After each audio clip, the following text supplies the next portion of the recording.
Bonjour à toutes et à tous, bienvenue à notre 140e briefing. Merci d'être toujours aussi nombreux à nous suivre. Alors, une activité assez chargée aujourd'hui, après ces fêtes, mais surtout après les événements qui se sont passés. Donc, comme toujours, nos deux experts aujourd'hui, en deux parties.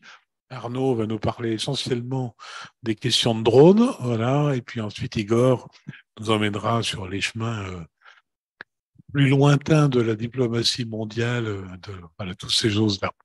Donc, Igor, explique-nous tout. Que s'est-il passé? Quelles sont Alors, les conséquences? Quels sont les commentaires? Voilà, dis-nous tout. merci beaucoup et bonsoir à tous. Effectivement, j'aurais pu, comme à l'accoutumée, parler de taux d'intérêt, de sondages et d'autres processus internes en Russie. J'ai pris le parti de consacrer mon propos exclusivement à l'incident lié au drone et aux conséquences possibles de ce qui s'est passé hier matin. Alors, d'abord, quelques mots sur les faits. Que s'est-il passé? Eh bien, dans la nuit du 2 au 3 mai, c'est-à-dire dans la nuit de mardi à mercredi, deux drones se sont abattus sur le Kremlin ou ont été abattus au-dessus du Kremlin. Plus précisément sur le palais du Sénat, qui est un très beau bâtiment construit à la fin du 18e et où se trouvent des bureaux et des appartements du président Poutine qui, rappelons-le, ne vit pas au Kremlin. Il est de notoriété publique, il passe l'essentiel de son temps à Novo-Ogariovo, à l'ouest de Moscou, ou à Sochi, par ailleurs.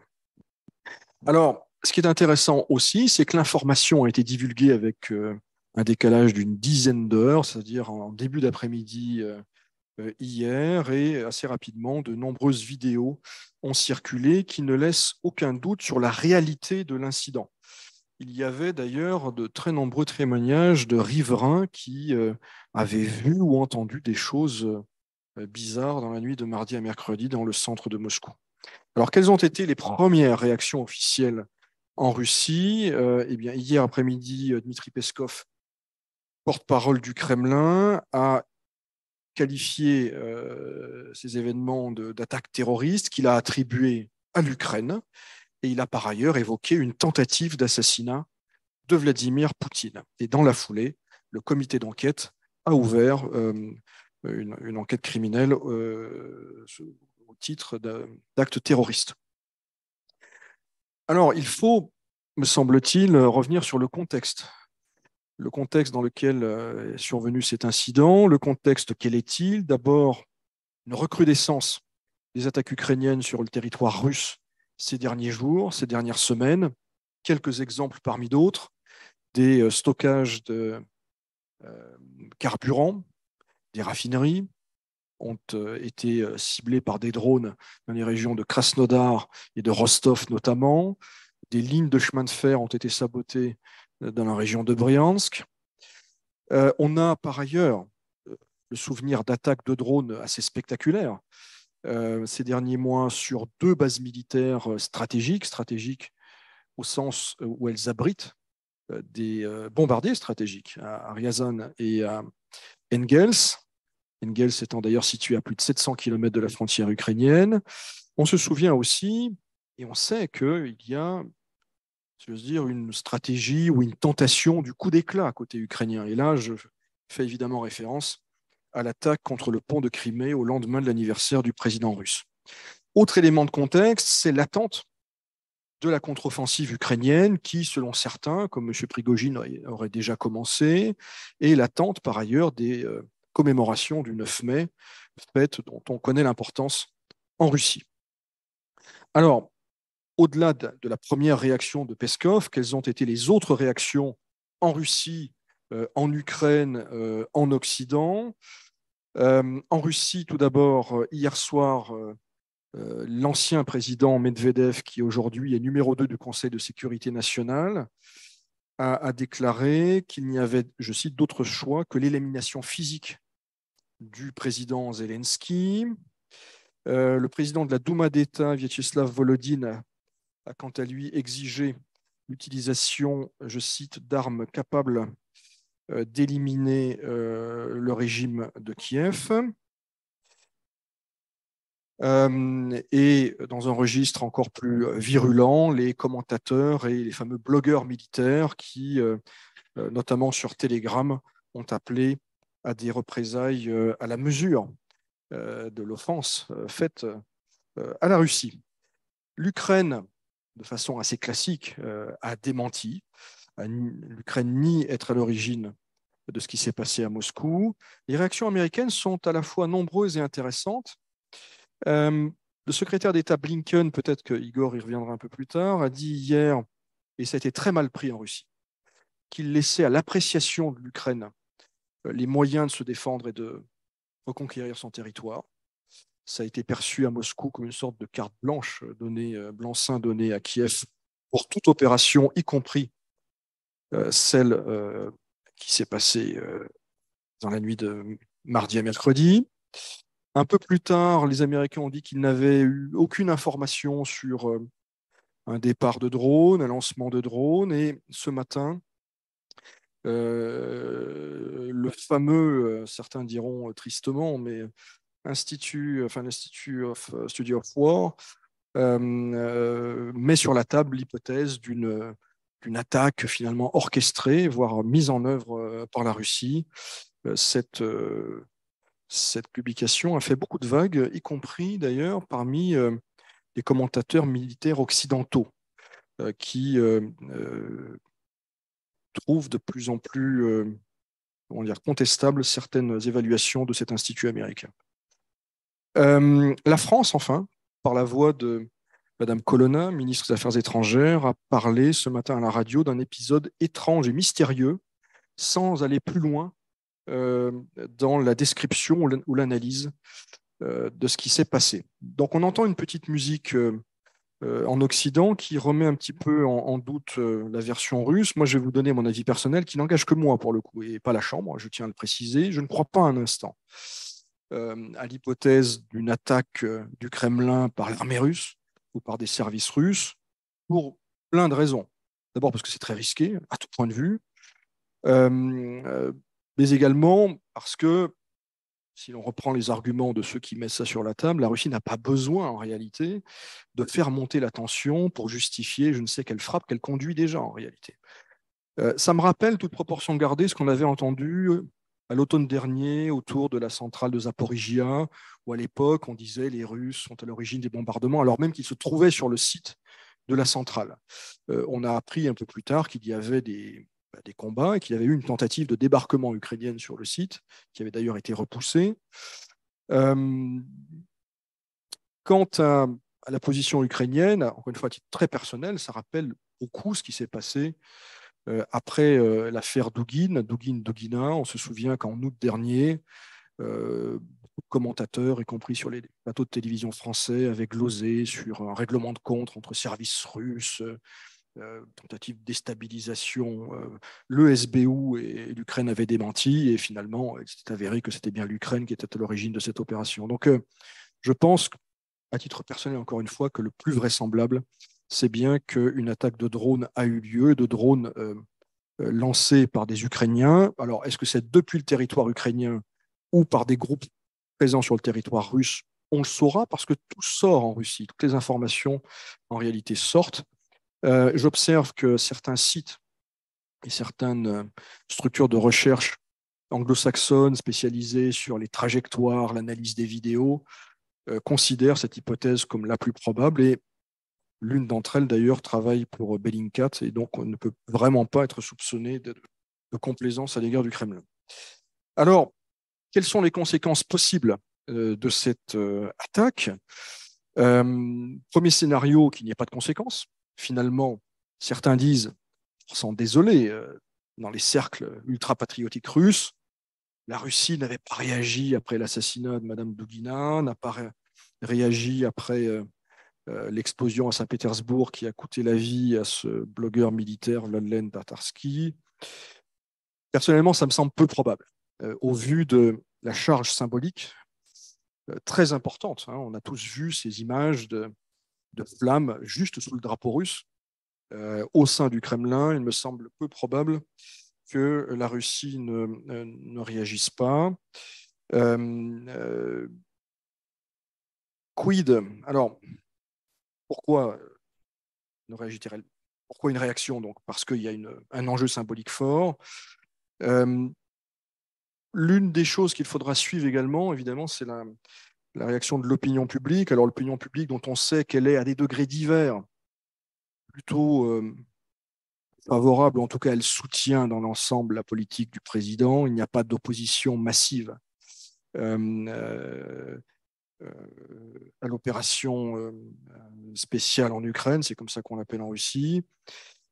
Alors, il y a deux hypothèses, évidemment. L'hypothèse qui est peut-être celle privilégiée en Ukraine, qui est celle d'une action de démoralisation, finalement, puisque si cette hypothèse se confirme, l'hypothèse d'une frappe ukrainienne au cœur du pouvoir russe, eh bien, ça peut accréditer aux yeux de la population l'hypothèse de l'impuissance du pouvoir et de son incapacité à protéger le pays. C'est peut-être un pari. L'autre conséquence possible, qui me paraît plus probable, c'est plutôt un effet de ralliement autour du drapeau, autour de Vladimir Poutine, cette fois-ci. En tout cas, c'est comme ça que c'est présenté. Le chef a été visé, etc., etc., etc. Je pense que c'est plutôt dans ce sens-là que l'opinion publique pourrait évoluer. Parmi les autres conséquences militaires, cette fois-ci, on a plus de questions que de réponses, et d'hypothèses que de certitudes. Je rappelle qu'après l'attaque contre le pont de Crimée, la Russie avait pendant des semaines et des mois visé les infrastructures énergétiques, avec des succès d'ailleurs mitigés, puisque l'Ukraine a toujours de l'électricité aujourd'hui. Donc on peut vraisemblablement s'attendre à quelque chose en proportion, finalement, en proportion au symbole que constitue l'attaque du Kremlin, et quelque chose peut-être d'un peu nouveau, que ce soit de par les armements mis en œuvre ou en ce qui concerne les cibles. Alors, les cibles, qu'est-ce que ça peut être? Beaucoup parlent des ministères à Kiev, même si ces ministères sont vides en réalité, mais des frappes qui auraient une charge symbolique, peut-être le Parlement d'ailleurs, où a été adoptée l'indépendance de l'Ukraine en 1991, la présidence, Maïdan, qui sait.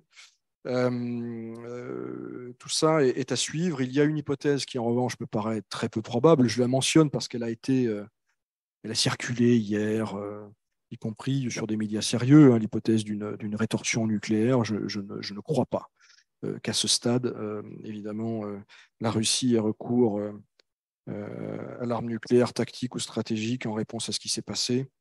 Je ne l'exclurai pas totalement, mais dans d'autres circonstances. Enfin, et c'est peut-être le plus important, les conséquences politico-diplomatiques. Dmitri Peskov, que j'ai évoqué précédemment, a fait une deuxième déclaration, ou plus précisément a répondu à une nouvelle série de questions aujourd'hui aux alentours de midi, et il a été très explicite dans ses accusations à l'égard des États-Unis. Il a dit en substance que l'Ukraine avait agi sur ordre des États-Unis, ce qui est une accusation extrêmement grave, qui est portée, encore une fois, par le porte-parole du président de la Fédération, qui était visé, semble-t-il. Donc tout ça est à prendre au sérieux. Madame Zakharova, porte-parole du ministère des Affaires étrangères, a dit la même chose avec ces mots. Donc il faut s'attendre, à mon avis, à une nouvelle escalade verbale, mais sans doute pas que verbale, entre Russie et États-Unis. Les enchères montent, la tension va s'accroître. Il y a déjà eu récemment un incident majeur, l'arrestation d'un journaliste américain. Je pense qu'il faut s'attendre à des choses sérieuses. Certaines seront peut-être pas très visibles, peut-être quelque part en Syrie ou ailleurs. D'autres peuvent être plus visibles, en Ukraine ou au-delà d'ailleurs. Et on a tous évidemment à l'esprit l'explosion des gazoducs Nord Stream, pour lesquels la Russie a accusé les Occidentaux sans pour l'instant répondre. Donc dans la palette des réponses possibles, je crois qu'il faut avoir beaucoup d'imagination, puisque ces derniers jours nous montrent que tout est possible ou presque. On est très clairement dans une phase de dramatisation, mais qui, au risque de me répéter, cette fois-ci pourrait être plus que verbale, au risque donc, à contraire, pour la Russie de perdre toute crédibilité. Merci de ce point. J'aurais peut-être quelques questions aussi de nos auditeurs. Est-ce que quelqu'un prend vraiment... Alors, je comprends le narratif pour dire, voilà, on essaye d'assassiner le président russe, mais est-ce que quelqu'un prend vraiment ça au sérieux au vu, un, du fait que tout le monde sait qu'il est jamais au Kremlin à cette heure-là, et deux, que les charges étaient assez ridicules, mais ça risquait pas de tuer quiconque, sinon peut-être tomber dans le feu, enfin bon, voilà. Il y a un peu ça. Est-ce que c'est une accusation que quelqu'un peut vraiment prendre au sérieux? Est-ce que c'est pas plutôt tout simplement la symbolique, même si c'est un pétard un peu gros, c'est le fait même qu'il soit arrivé sur le Kremlin. C'est ça qui est dramatique. Oui, bien sûr, la charge symbolique est beaucoup plus forte que la charge explosive, si j'ose dire, mais formellement, il s'agit quand même du bâtiment qui habite les bureaux et des appartements du président. Donc le lien établi peut être fait, même si, encore une fois, je pense que si on retient l'hypothèse ukrainienne, c'est ce que je fais, la volonté de... Enfin, si ça avait eu lieu pendant le défilé militaire du 9 mai, la volonté évidemment de tuer aurait été plus évidente. Je crois que de ce point de vue-là, c'est plus un avertissement de montrer que l'Ukraine peut frapper au cœur du pouvoir. Et ça, c'est un message évidemment majeur et, je pense, très humiliant pour la Russie. Et justement, c'est intéressant pour le 9 mai parce que c'est le dôme, il est à quoi? À 50 mètres de là où sera Vladimir Poutine et le gouvernement et tout le monde le 9 mai. Est-ce que c'est de nature à remettre en cause le défilé ou est-ce que les Russes pensent qu'ils seront à même d'assurer la sécurité? Non, une chose est sûre, c'est que le défilé aura lieu. Il aura lieu d'ailleurs en présence du président du Kyrgyzstan. Je ne crois pas qu'il y ait d'autres invités étrangers. Non,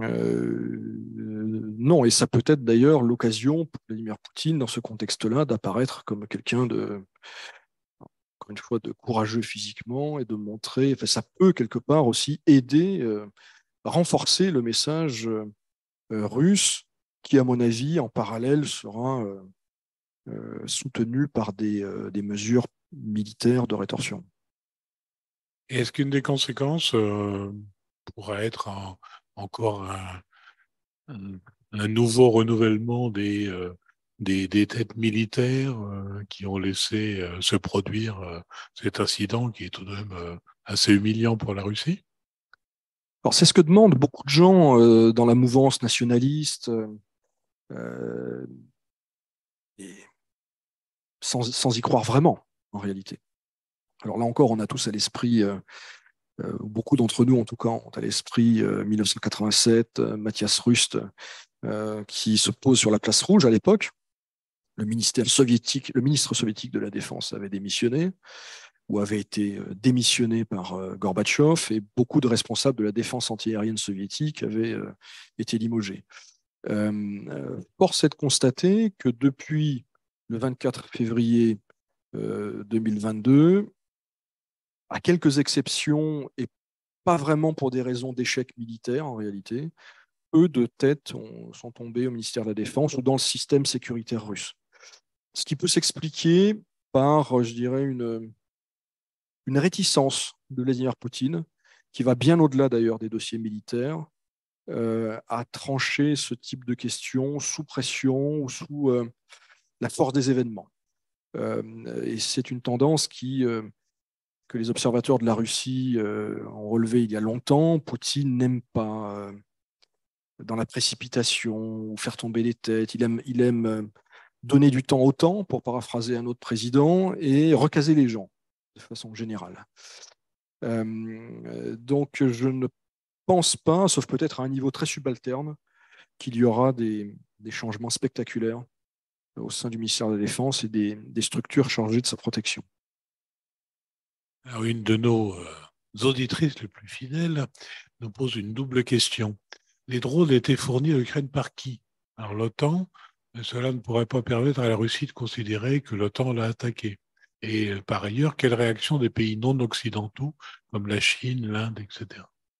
Alors, à ce stade, et je parle sous le contrôle d'Igor, qui peut-être a plus d'informations que moi, on ne sait pas quel type de drone est tombé ou a été abattu sur le Kremlin. Donc, il est difficile de dire si c'était par exemple un modèle ex-soviétique, quelque chose de bricolé ou d'acheté ou de livré.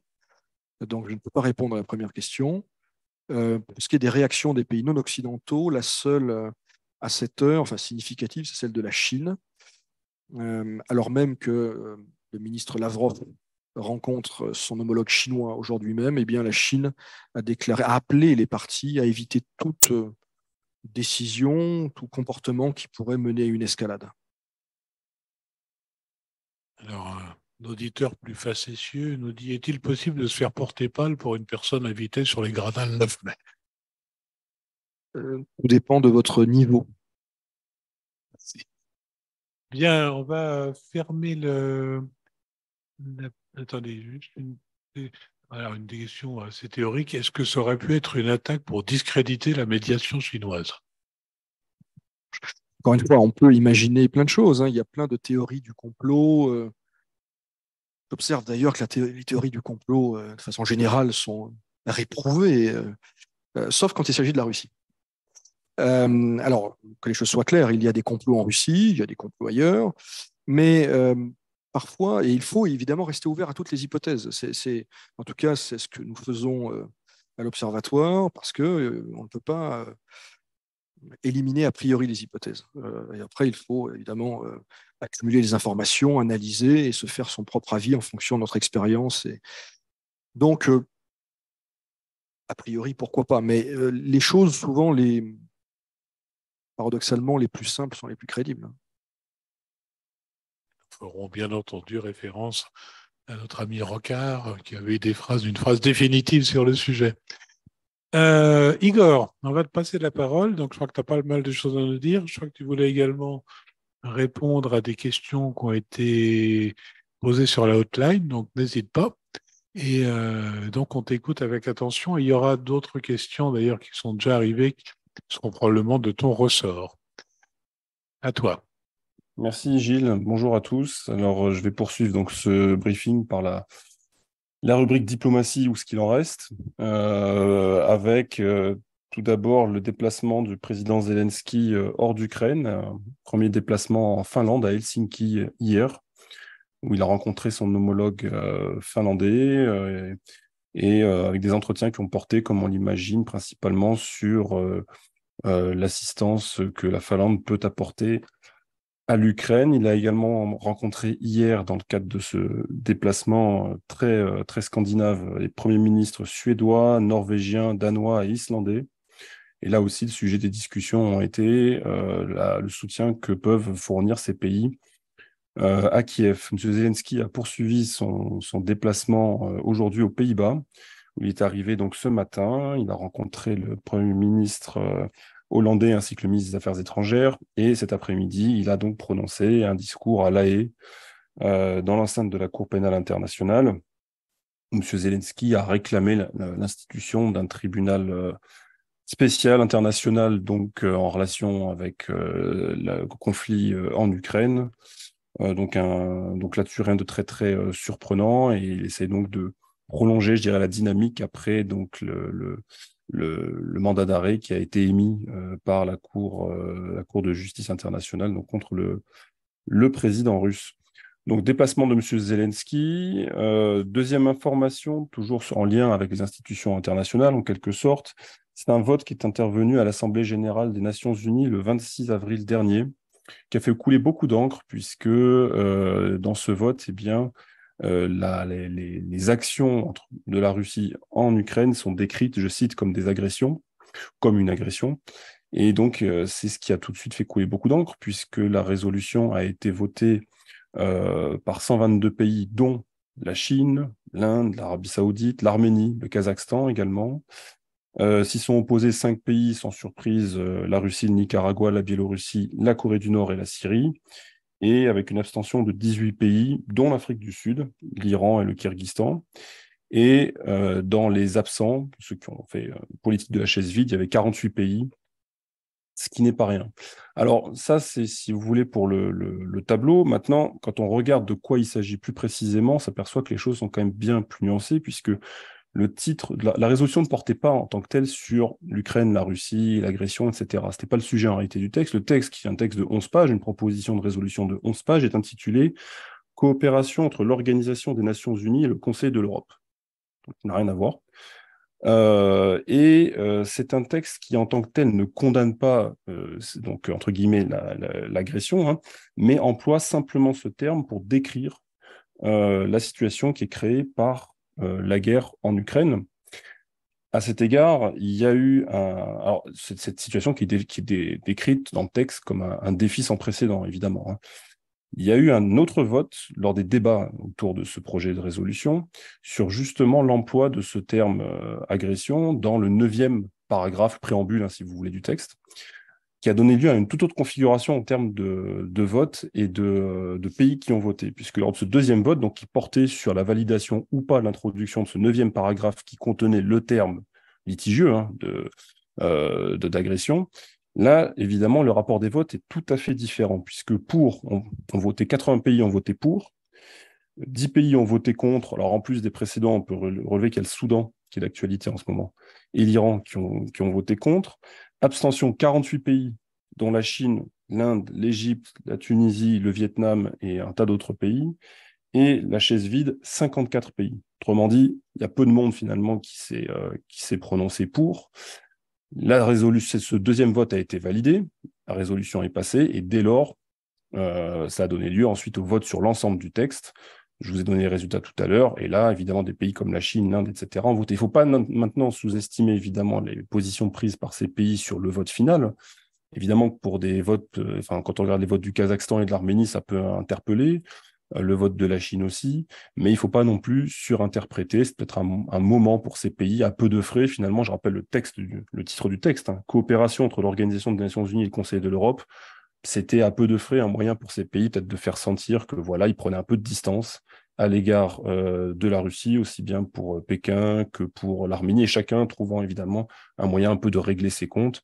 L'Arménie par rapport au Karabakh, le Kazakhstan se démarquer par rapport évidemment au sujet ukrainien, la Chine évidemment rappeler qu'elle reste quand même pas alignée loin de là sur la Russie, donc voilà. Mais une fois de plus, à peu de frais, puisque le texte en tant que tel ne portait pas sur le conflit en Ukraine, mais sur tout à fait autre chose, mais c'est l'emploi du terme qui est évidemment a donné lieu à des débats et des analyses parfois très, très émotionnelles. Autre information sur les céréales, avec un premier sujet concernant ce deal céréalier, puisque d'après M. Peskov, les discussions se poursuivent bien, mais pour l'instant, elles n'aboutissent pas, elles sont infructueuses. Le 5 mai, c'est-à-dire demain, devrait se tenir à Moscou des consultations entre les Nations Unies et la Russie à ce sujet.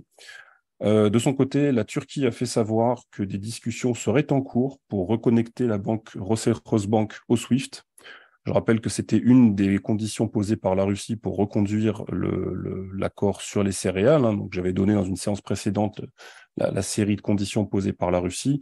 La reconnexion au SWIFT du Rosbank en fait partie. Et donc, d'après le ministère des Affaires étrangères turc, eh bien, il y aurait des discussions en ce sens qui auraient tendance à corroborer des informations qui sont sorties la semaine dernière, selon lesquelles JP Morgan, en effet, aurait aussi, comment dirais-je, demander à avoir des autorisations de reconnexion au SWIFT pour des transactions avec la Rosbank, et donc se serait rapproché de l'OFAC, notamment dans cette perspective-là. Maintenant, pour refaire le lien avec le contexte introduit par Arnaud sur les attaques de drones, évidemment, les attaques de drones, alors pas tellement celles sur le Kremlin, encore que, mais plutôt les attaques qui sont survenues ces derniers jours dans le sud de la Russie, dans les régions de Rostov, les régions de Krasnodar, en Crimée auparavant à Sébastopol, eh bien ce genre d'attaque, à mon sens, est de nature à potentiellement compromettre un peu plus la prolongation de l'accord sur les céréales, puisque une des interprétations qui est faite en Russie, c'est que ces attaques conduites contre des installations pétrolières du sud de la Russie sont menées à partir de bateaux qui évoluent dans les corridors de sécurité établis dans le cadre de l'accord céréalier, c'est-à-dire que finalement, cet accord céréalier, selon une version qui est en vogue à Moscou, serait détourné afin de permettre aux Ukrainiens de lâcher ces drones, ces essaims de drones depuis la mer Noire, depuis ces corridors sécuritaires établis par cet accord céréalier. En tout cas, ce n'est pas forcément la seule explication, mais c'est une explication qui a surgi. Et donc, évidemment, on est à 10 jours, 2 semaines, pardonnez-moi, de l'échéance de cet accord. C'est évidemment plutôt une nouvelle qui va dans le sens de compromettre sa prolongation. Deuxième information concernant les céréales, la Commission européenne qui a interdit l'importation de céréales ukrainiennes dans 5 pays, à savoir la Pologne, la Hongrie, la Slovaquie, la Roumanie, la Bulgarie, jusqu'au 5 juin. Donc ça, c'est un petit peu l'épilogue pour l'instant, hein, des dossiers qu'on a évoqués ici auparavant sur les céréales ukrainiennes qui asphyxient les fermiers des pays que j'ai mentionnés. En revanche, la Commission européenne a autorisé le transit à travers le territoire de ces pays, de ces céréales-là, vers d'autres marchés européens. Donc jusqu'au 5 juin, disons qu'il y a un cadre. Au-delà, on verra ce qui sera renégocié. Est-ce que ces céréales auront vocation à se déverser sur les marchés polonais, roumains ou autres, ou est-ce qu'il y aura une prolongation de l'interdiction d'importation? Autre information du jour sur l'aide militaire à l'Ukraine, puisque les États-Unis ont pris un nouveau paquet d'aide militaire à l'Ukraine, le 37e en date depuis août 2021, d'un montant de 300 millions de dollars, qui inclut principalement des munitions pour des systèmes comme les HIMARS, par exemple, ou des munitions pour l'artillerie de 155 mm, de nouveaux obusiers de 155 mm, des missiles anti-tanks. Alors, moi, ce que j'ai relevé dans ce nouveau paquet, qui est, à mon avis, intéressant de mentionner, c'est d'abord que c'est un des montants les plus bas, en réalité, en volume, qui est pris. 300 millions, on est très loin des 800 millions, 1 milliard, 1,1 milliard de montants d'aide qui étaient distillés il y a encore au printemps, hein, au printemps dernier, sans parler encore à l'automne dernier. Et j'ai également relevé qu'il n'y a plus de données chiffrées sur le nombre de pièces d'artillerie livrées. Auparavant, on avait 5, 10 obusiers de ceci, de tant de millimètres, etc. Là, maintenant, on dit des obusiers, comme auparavant pour les volumes de munitions d'artillerie. Ce volume était indiqué pendant tout le printemps 2022 et l'été 2022. Il a disparu fin 2022, donc dans les listes de matériel fourni en Ukraine, on ne précise plus quel volume de munitions est fourni. Désormais, manifestement, on ne précise plus non plus le nombre de pièces d'artillerie qui est fourni. Toujours sur l'aide militaire à l'Ukraine, Madame Colonna s'exprimait ce matin sur les ondes de France Inter et expliquait que la France travaillait, je cite, à un nouveau paquet d'aide, sans plus de précision. D'après Madame Colonna, sur France Inter, il faudrait de meilleurs résultats, hein, c'est les termes qu'elle emploie, de meilleurs résultats sur le champ de bataille, sur le terrain, pour envisager des négociations. Enfin, toujours sur le volet militaire, mais en Finlande, pour revenir un petit peu à la Finlande, les Finlandais et les Américains sont en train de négocier un nouvel accord de coopération de défense, en vertu duquel les États-Unis pourraient stationner du matériel et des troupes en territoire finlandais. Alors, ce sont des pourparlers qui en réalité courent depuis l'automne 2022. Hein, ils n'ont pas commencé au moment où la Finlande est effectivement rentrée dans l'OTAN il y a quelques jours. C'est des pourparlers qui prédatent cette adhésion de la Finlande. Le sujet porte sur de nouvelles infrastructures qui permettraient de stationner du matériel et des troupes, avec notamment la possibilité, par exemple, d'avoir du personnel américain pour la maintenance des futurs F-35 finlandais. Il serait, en revanche, il ne serait pas envisagé d'inclure le stationnement d'armes nucléaires tactiques américaines sur le territoire finlandais. Ce ne sont pas des discussions à l'ordre du jour.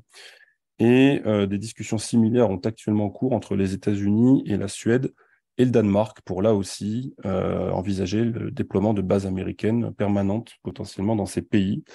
Un dernier point intéressant en lien avec ce sujet pour la Finlande, un sondage réalisé en janvier auprès de la population finlandaise laissait apparaître qu'il y avait une vaste majorité de sondés qui étaient en faveur de l'adhésion à l'OTAN. En revanche, seulement 39% des sondés indiquaient qu'ils étaient favorables à la présence de troupes étrangères sur le sol national. Donc pour l'instant, de ce point de vue-là, ce n'est pas encore manifestement gagné pour le gouvernement finlandais. Voilà, Gilles. Merci beaucoup. Alors, on a un certain nombre de questions, alors qui ne sont pas forcément directement liées, mais qui sont, vous voyez lequel d'entre vous veut y répondre. La première question, est-il vrai que le Royaume-Uni publiquement refusé d'assumer les conséquences en cas d'utilisation par l'Ukraine des munitions à l'uranium appauvri fournies? J'ai rien vu en ce sens-là. Je ne peux pas confirmer ni infirmer. D'ailleurs, je ne sais pas si ces munitions ont déjà été fournies, si elles ont été livrées. J'ai rien vu passer depuis les annonces fracassantes du mois de mars ou de février, je ne sais plus. Mais pour ce qui est des conséquences, non, je peux pas apporter de commentaires là-dessus. Alors, une question, alors, je ne sais pas si c'est lié aux céréales.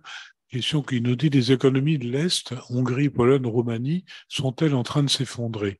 Inflation à 20%, paraît-il. Là, pareil, j'ai pas les indicateurs, je peux pas vous dire ce qu'il en est de l'inflation ou d'autres indicateurs critiques pour l'état de l'économie des pays de l'Est. Je sais que dans l'Union européenne, d'une manière générale, il y a une inflation qui est relativement élevée pour les standards de la zone euro. Maintenant, les chiffres de 20% me paraissent quand même assez élevés, mais on ne peut pas les exclure. Oui, 20%, ça me semble beaucoup quand même. Un couvre-feu aurait été annoncé par les Ukrainiens dans la région de Kherson les 6 et 7 mai, ainsi que les nuits du 5 au 8. Mais la population n'aurait pas le droit de sortir. C'est où ce qu'il en est? À ma connaissance, oui, on parle non pas d'un cessez-le-feu, mais d'un couvre-feu. Et donc, un couvre-feu, par définition, ça implique que les gens ne peuvent pas sortir la nuit, en tout cas. Sans vouloir rentrer dans les détails des opérations militaires, puisque bon, c'est interdit de le faire, et vous savez pourquoi. On peut quand même dire que la région de Kherson, en ce moment, est quand même très concernée par les opérations militaires. Donc, tout ça n'est pas très surprenant. D'accord. Mais tu penses que c'est plutôt la crainte d'actions russes plus importantes que d'habitude, ou ce serait euh, plus dans le cadre des hypothèses hypothétiques offensives? Bon. Bon. Euh, alors, ensuite, qu'est-ce qu'on a? Alors, quelque chose qui n'a rien à voir. Rétablissement le 3 mai 2023 de la liaison aérienne Casablanca-Moscou avec Royal Air Maroc. C'est où si d'autres pays vont rouvrir la liaison? Quelle interprétation à faire sur un plan géopolitique? D'autres pays qui vont ouvrir liaison. Alors, sur la zone, il y a des liaisons avec l'Algérie, puisque Air Algérie a maintenu les vols sur Moscou et entre Moscou et Alger. Là, le Maroc qui rouvre. On sait que là, il y a des vols sur la Turquie, il y a des vols entre Israël et la Russie avec El Al, qui continue de desservir normalement, j'allais dire, la capitale russe. Le stade d'après, c'est pour certaines de ces destinations ou certaines de ces compagnies de rouvrir sur Saint-Pétersbourg, voire des villes quand c'est nécessaire en province. Et je pense surtout, par exemple, à Turkish Airlines, enfin, à partir d'Istanbul. Quand vous êtes à l'aéroport d'Istanbul, vous voyez les vols en partance pour la Russie, vous voyez plusieurs villes de région russe en réalité. Vous voyez Kazan, vous voyez, et pas seulement Turkish Airlines, vous voyez d'autres. Makhachkala. Marachkala, voilà, bon, évidemment Saint-Pétersbourg et même au-delà, c'est assez surprenant. Donc en réalité, ce point de vue-là, c'est pas trop mal desservi. Euh, Après, il y a les destinations asiatiques. Bon, on va pas les égrener, mais en réalité, il y a des vols qui sont ouverts par des compagnies nationales. La question, c'est est-ce qu'Aeroflot est en mesure de redesservir ces destinations? Pour l'instant, elle le fait avec certaines destinations asiatiques avec la Turquie. Il y a là une problématique qui est liée en fait à l'immatriculation de ces appareils, notamment, qui disposent d'une double immatriculation, donc ils ne peuvent double enregistrement, donc ils ne peuvent pas voler en tout cas en dehors de l'espace aérien russe.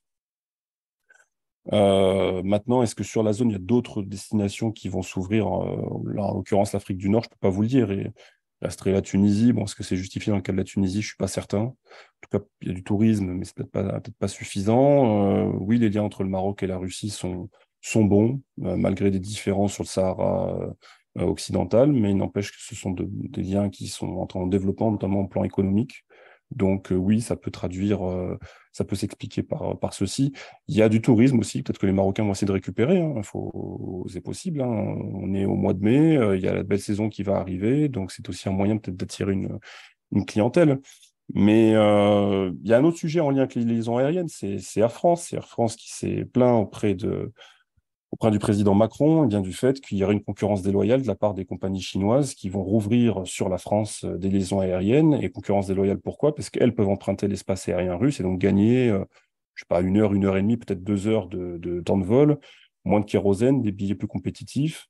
Et donc, évidemment, c'est un manque à gagner non négligeable pour Air France. Air France était un des pays qui desservait le mieux la Chine. Il y avait des accords très, très intéressants entre la France et la Chine pour je crois qu'Air France avait 30 ou 32 liaisons hebdomadaires sur les villes chinoises Et sur Paris, vous aviez 90 vols hebdomadaires entre la France et la Chine. Donc c'était un gros hub pour attirer le tourisme chinois. Et comme chacun sait, c'est un tourisme plutôt aisé parfois, et qui est prêt à dépenser des sommes assez intéressantes dans les boutiques. Donc évidemment, là, il y a un sujet. Un sujet, si je peux me permettre, qui avait surgi en Finlande, puisque Finnair desservait très bien et très largement le Japon via la Sibérie. Et j'ai vu passer des chiffres il y a quelques mois sur les licenciements au sein de la compagnie aérienne. C'est très substantiel. En fait, ils ont perdu une part très substantielle de leur flux d'affaires et ont licencié peut-être 20% de leur effectif suite aux restrictions, aux contre-sanctions russes sur l'utilisation de l'espace aérien sibérien. Donc c'est un sujet qui, à mon avis, va monter. Et d'ailleurs, Igor, vous vous souvenez, il y a quelques semaines, voire peut-être quelques mois, on avait déjà parlé de ce sujet à l'occasion d'une déclaration d'un responsable de l'agence internationale, alors le titre précis m'échappe, mais qui avait dit, voilà, IATA, ça avait déjà été posé en réalité, précisément par ce biais-là. Et à laquelle faisait écho une autre déclaration d'un responsable de British Airways, qui expliquait qu'il y avait là aussi, il attirait déjà l'attention sur ce problème en expliquant que là, alors à l'époque, la Chine était encore sous zéro Covid, donc il y avait un lockdown très strict. Maintenant qu'elle est en train de sortir de cette politique et que les liaisons sont réactivées, on est dans le concret. Bien, merci beaucoup. Je crois que nous n'avons plus de questions. Donc, on va arrêter notre 140e briefing sur ces dernières informations. Merci infiniment à tous les deux. Tous vos éclairages, de vos informations sont toujours précieuses et dont je suis sûr que nos auditeurs sont ravis de les avoir. Pas d'informations particulières, donc comme annoncé la dernière fois, il n'y aura pas de briefing lundi prochain du fait des fêtes, mais nous reprenons jeudi et nous vous attendons nombreux à cette occasion. Passez des bonnes fêtes, à bientôt.